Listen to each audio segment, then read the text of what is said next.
Hey everyone, this is Sin and welcome back to my channel Stampin' Munchkins. Here's the card I'm making this week for Brutus Monroe Inspiration Team. Let's go! Here are the products used. Perfect Blend Alcohol Marker Cardstock. This stencil basket weave. This beautiful stamp set called Fall Feast. And I'll just be using the pumpkin.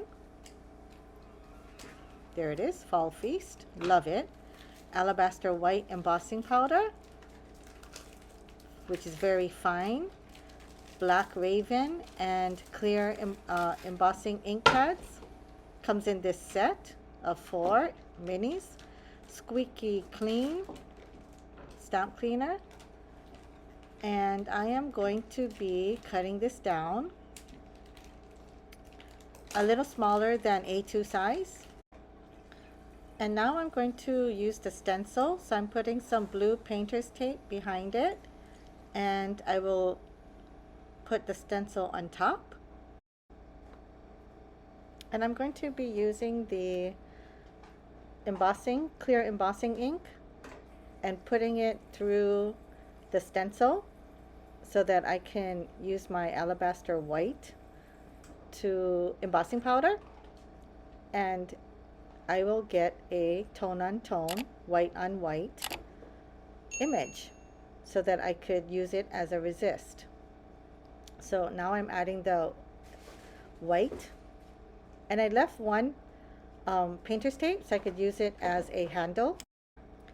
And I got rid of the excess powder on the card and I heated it off screen so you can see the shiny part is where the embossing powder is, and the thin stripes is where the color will go. So I'm using my Pink Fresh mini cubes here,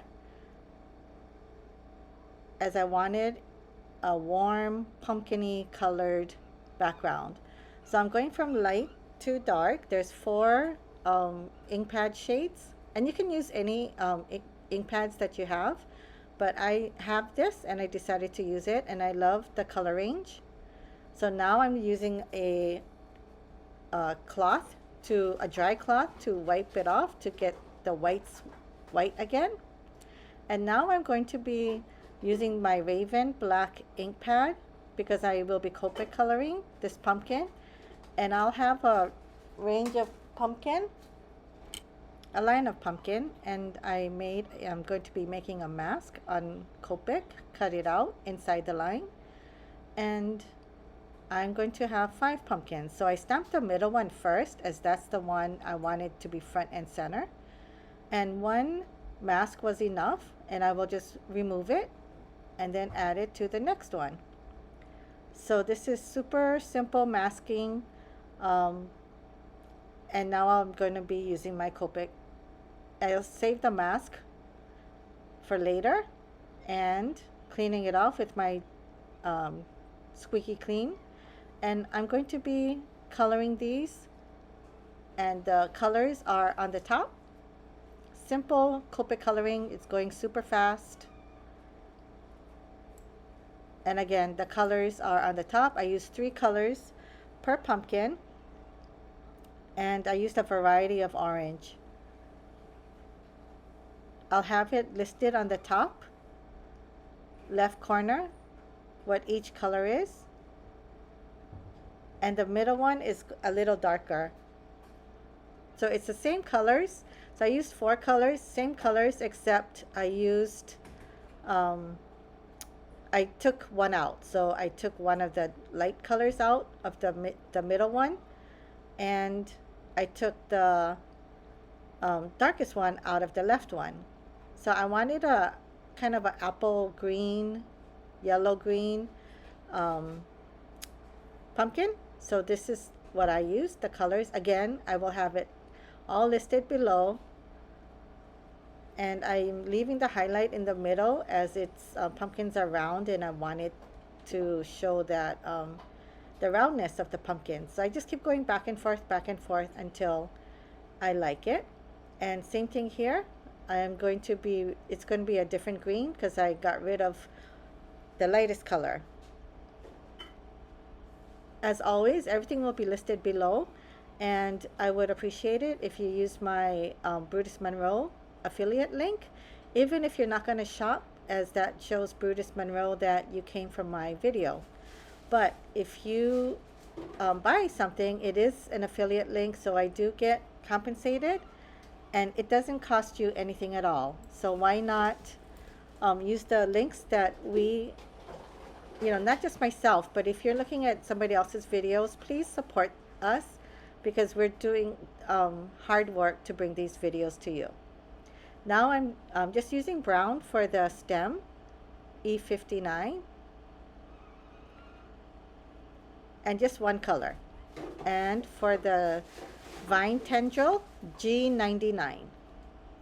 And now I'm going to fussy cut this out, which was super easy, because I hate super fussy cutting. And now I'm using my rectangle dies to see how small I want it. And now I'm using my white gel pen to erase my coloring mistakes that I went outside the line.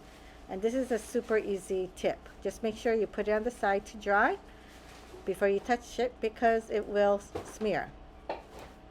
And I have this sentiment strip from a long time ago, and I will be using that for my sentiments. Ignore all the noise in the background. I am doing my voiceover on a weekend, and it's a busy household. Okay, and I will be using Autumn Greetings. And I used my label die to cut this out, but I didn't like just that white, so I'm using a little thicker sentiment die, and I'm going to color it with one of the colors that I used for the pumpkin, so that it will stand out more on my card.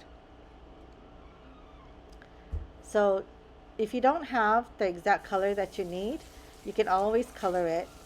And I put tape upside down with the sticky side up, so it would hold this small piece of cardstock. And now I am going to cut it down to size. I don't do this often because I always mess it up, but I took a chance. And I will glue it on, and then I will cut the one side using my guillotine trimmer.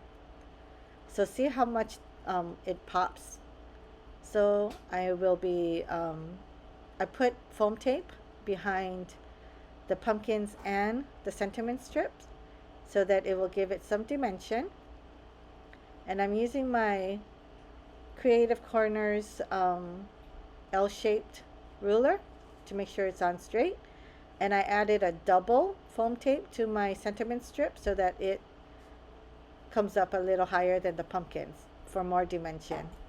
So same thing, I added it on, and I am using a kind of a burnt orange cardstock, and that's the finished card, guys. I hope you like it. Super simple, but I really enjoy how it turned out, and I love that stencil background, embossed resist. How do you like your pumpkin colors? I like how this turned out. It's bright and vibrant. I hope you liked it. Here's another video you might like, and a playlist, and click on my face, as always, to subscribe. Thanks everyone. Aloha.